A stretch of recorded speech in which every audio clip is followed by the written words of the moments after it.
আসসালামু আলাইকুম। কেমন আছেন সবাই?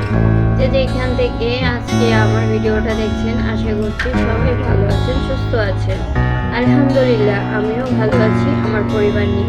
আমি তানজিনা, ঢাকা থেকে চলে আসলাম নতুন আরেকটি ভিডিও নিয়ে, নতুন আরেকটি জিনিস। আশা করব সবার কাছে ভালো লাগবে। তাহলে চলুন ভিডিওটা শুরু করা যাক। আজকে আমি ভিডিওটা শুরু করেছি বাজার দিয়ে। তোমাদের ভাইয়া বাজার থেকে অনেকগুলো বাজার নিয়ে আসছে, আর এমনি তো মাস শেষ হয়ে গেছে, তাই আমাদের কিছু বাজার লাগতো। আস্তে আস্তে অল্প করে সবগুলো বাজার নিয়ে আসতেছে। তো এখানে আমি শুকনো বাজার আর সবজি বাজার এখন গুছিয়ে নিব। আর এই সবজি বাজার দিয়ে কি আজকে রান্না করব দেখতে হলে পুরো ভিডিওতে থাকতে হবে, তাহলে কোথাও কোনো স্কিপ করবেন না। স্কিপ করলেই কিন্তু মিস হয়ে যাবে। তাহলে পুরো ভিডিওটা ফুল ওয়াচ করে দেখে নেবেন, তাহলে বুঝতে পারবেন আমি আজকে কি সবজি দিয়ে কি রান্না করব। তার আগে চেয়ে নিচ্ছি প্রথমে সবার কাছে একটা লাইক, প্লিজ সবাই লাইক করে দিও ভিডিওটা দেখা মাত্রই। তো আজকে আমি রান্না করব, এইখানে বাজারগুলি গুছিয়ে তারপরে রান্নাটা করে নিব। তো এখানে বাজার নিয়ে আসছিল এক প্যাকেট সুজি, চাউলের গুঁড়া এক প্যাকেট, আর হলুদ শেষ হয়ে গেছিল, হলুদ, চিনি, আর একটা মিলিমিটার দুধ আমার ছেলের জন্য। আর সবজি বাজার ছিল বটবটি, বেগুন, টমেটো, এই ছিল আজকের বাজার সদাই। আর মূলা শাক। তো মূলা শাকটাকে আমি ভালো করে বেছে নিব। এইখানে টমেটোটাকে আমি ঝুড়ির মধ্যে ঢেলে নিব। তো মাশাআল্লাহ খুব সুন্দর কিন্তু সবজিগুলো দেখাচ্ছিল, ফ্রেশ একদম টাটকা সবজি। প্রতিদিন সবজি বাজার করলে কিন্তু খুবই ভালো, ফ্রেশ সবজিগুলো খাওয়া যায়। তো এখানে আমি সবগুলা সবজি এভাবে রেখে দিব। আর শুকনো ভাজারগুলো কিন্তু আমার বালতিতে রেখে দিব পরে, এখন ঝুড়ির মধ্যে নিয়ে নিলাম। আর এদিকে মূলা শাকটাকে আমি কেটে বেছে নিব। আর মূলার যে ছোট মূলাগুলো আছে সেগুলোও কিন্তু আমি কেটে নিব ছোট করে, ডাটা আর মূলা। এগুলাকে শুটকি দিয়ে রান্না করলে বেশ ভালো লাগে খেতে। তো আমি সবগুলা বাজার গুছিয়ে তারপর সবজিগুলা কেটে নিব। আজকে রান্না করব, আপনাদের সাথে যা শেয়ার করব তা জিভে লেগে থাকার মতো আলু বেগুন দিয়ে রুই মাছের ঝোল রেসিপি। এটাই আজকে শেয়ার করব। দেখতে হলে কিন্তু পুরো ভিডিওতে থাকতে হবে, না হলে কোথাও কোনো কিছু স্কিপ হয়ে যাবে, সেজন্য ফুল ভিডিও দেখতে হবে।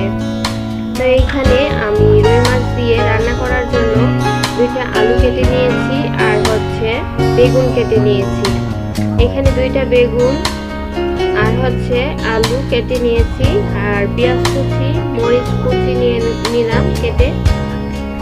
আর বেগুনটাকে আমি 10 মিনিটের মতো পানিতে ভিজিয়ে রেখেছি, কারণ আমরা সবাই জানি বেগুন থেকে কালো একটা কষ উঠে, সেজন্য ভিজিয়ে রাখলে সেই কষটা কিন্তু চলে যায়। তো আজকে আমার এই রেসিপি এবং সম্পূর্ণ ভিডিওটা দেখলে বুঝে যাবেন যে আমি কি কি টিপস এখানে ব্যবহার করেছি। আর আজকে আমার রান্নাটা কিন্তু অন্যরকম ভাবে রান্না করব। হয়তো রুই মাছ দিয়ে আলু বেগুন দিয়ে অনেকেই অনেকভাবে রান্না করেছেন, আমার এই রান্নাটা একবার হলেও বাসায় খাবেন এভাবে রান্না করে। এটাকে আজকে অন্যরকম ভাবে রান্না করব। তো এখানে আমি রুই মাছের 4টা পিস নিয়েছি, হলুদ লবণ দিয়ে ভালো করে মেখে নেব। তো প্রিয় আপু ভাইয়ারা যারা ভিডিওটা দেখতেছো, যদি কোনো অংশ ভালো লেগে যায় তাহলে লাইক কমেন্ট সাবস্ক্রাইব করে পাশে থেকে দিও। প্লিজ সাবস্ক্রাইব করে দিও চ্যানেলটাকে। সবাই যদি সাপোর্ট করো তাহলে কিন্তু অনেক ভালো লাগে, সামনে এগিয়ে যাওয়ার একটা আশ্বাস জাগে মনের ভিতর। আর আমরা যারা ছোট ইউটিউবার, যারা ইউটিউবে ভিডিও করি, তারা কিন্তু একটা কমেন্টের আশায় বসে থাকি। একটা কমেন্ট, একটা লাইক দেখলে মনটাও ভরে যায়। সেজন্য প্লিজ তোমরা সাবস্ক্রাইব, লাইক করে ভিডিও দেখে নিও সবার, শুধু আমার জন্য বলতেছিলেন, সবার যারা ইউটিউবে কাজ করে সবারই এরকমটা করলে অনেক ভালো হয়। তো এইখানে মাছটাকে এখন ভেজে নিব। তেল গরম করে নিয়েছি, তারপর কিন্তু মাছটা দিয়ে দিলাম। আর মাছ ভাজতে আমার প্রচণ্ড ভয় লাগে, কারণ তেল ছিটে, আমি যেইভাবেই না কেন মাছটাকে ভাজি আমার উপরে তেল কিন্তু ছিটে উপরে আসবেই। সেই জন্য আমি এখানে কিন্তু ঢাকনা ব্যবহার করি। তো আজকে আর ঢাকনা ব্যবহার করলাম না, আমি ঢাকনা দিয়ে প্রায় সময় মাছটাকে ভাজি করি, না হলে আমার উপরে এসে পড়ে, আমার খুবই ভয় লাগে। তো এক পিঠ হয়ে গেছে, এখন আমি এটাকে উল্টিয়ে আরেকটা পিঠ ভেজে নিব। প্লিজ কেউ কোথাও স্কিপ করবেন না, কারণ আজকের ভিডিওটা কিন্তু অনেকটাই লং হয়েছে, সবাই সম্পূর্ণ ভিডিও দেখে নেবেন। আর আমার এই রেসিপিটা ফলো করে রান্না করলে খেতে অনেক ভালো লাগবে। তো মাছটা যখন ভাজা হয়ে গেছে আমি উঠিয়ে নিলাম। মাছটাকে বেশি ভাজি নাই, বেশি ভাজলে ভালো লাগবে না। তো মাছটাকে আমি উঠিয়ে নিচ্ছি।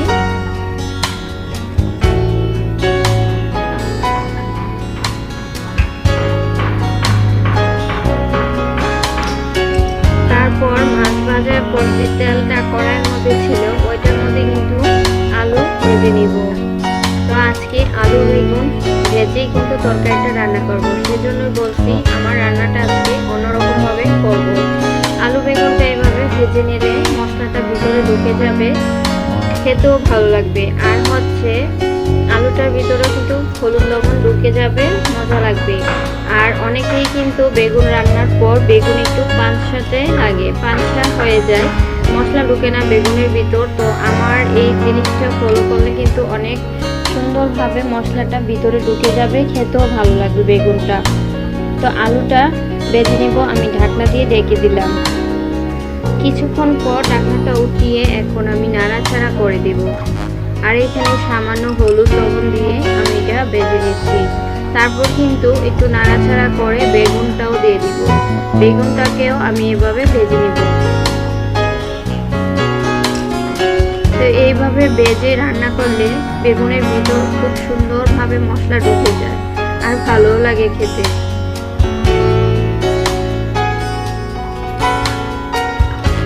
চুলার জালটা বাড়িয়ে দিবেন, না হলে বেগুনটা গলে যাবে। তো আমি চুলার জালটা বাড়িয়ে তারপর কিন্তু একটু পর পরেই নাড়াচাড়া করতে হবে, না হলে আবার পুড়ে যাবে।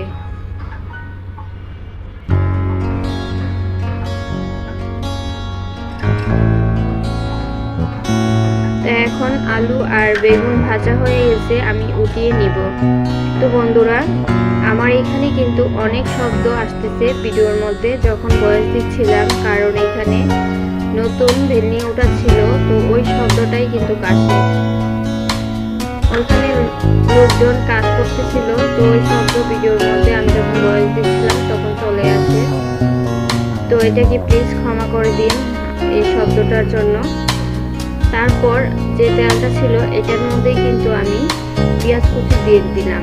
এটাকে এখন ভেজে তারপরে এখানে সব মশলা অ্যাড করে দিব যখন পেঁয়াজটা ভাজা হয়ে যাবে।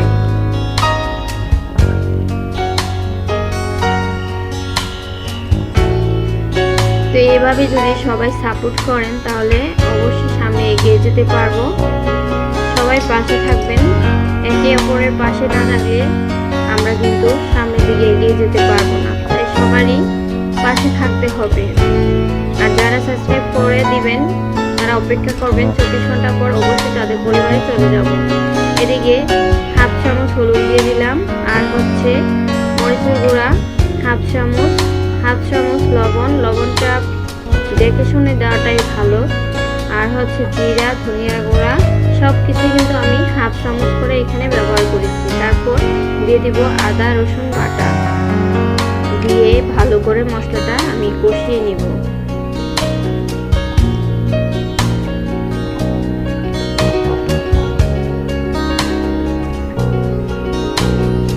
আরও এখানে অ্যাড করে দিব আমি 2টা টমেটো কুচি।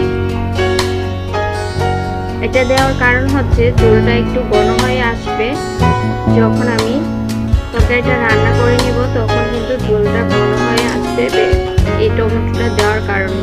এটা গলে যাবে, আমি আস্ত রাখবো না, গলিয়ে ফেলবো। তো আরও দিয়ে দিলাম মরিচ কুচি, তারপর দিয়ে দিব মাছ।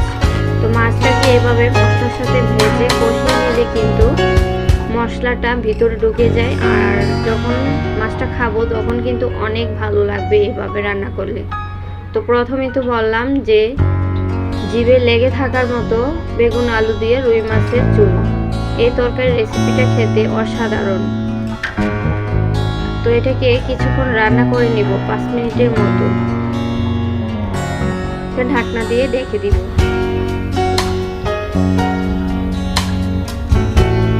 ফিরে আসলাম কিছুক্ষণ পর।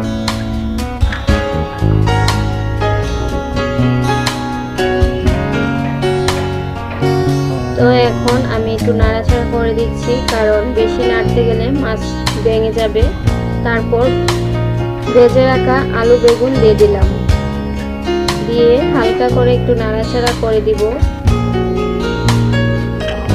যেহেতু এটা ভাজা, এটা কিন্তু সিদ্ধ হয়ে গেছে বেগুন আর আলু।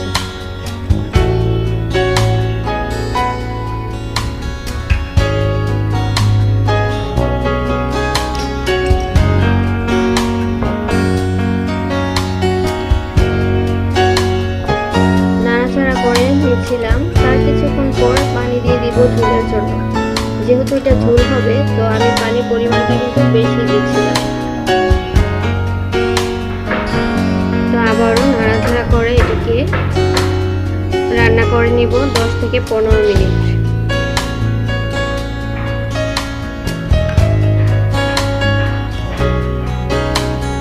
ঢাকনা দিয়ে ঢেকে দিলাম। তো আমার রান্নাটা কিন্তু একদমই শেষ পর্যায়ে এসে দিয়েছি। আর এখানে ধনিয়া পাতা থাকলে দিয়ে দিতে পারেন, আমার হাতের কাছে ছিল না, তাই বলে দিতে পারলাম না। ধনিয়া পাতা দিলে আর একটু ভালো লাগতো। আর এমনি তো অনেক মজা হয়েছে এভাবে রান্না করার কারণে।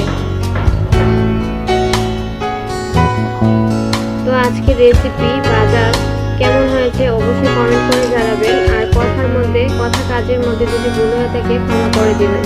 আজকের মতো বিদায় নিচ্ছি। সবাই ভালো থাকবেন, সুস্থ থাকবেন, আমার পরিবারের জন্য দোয়া করবেন।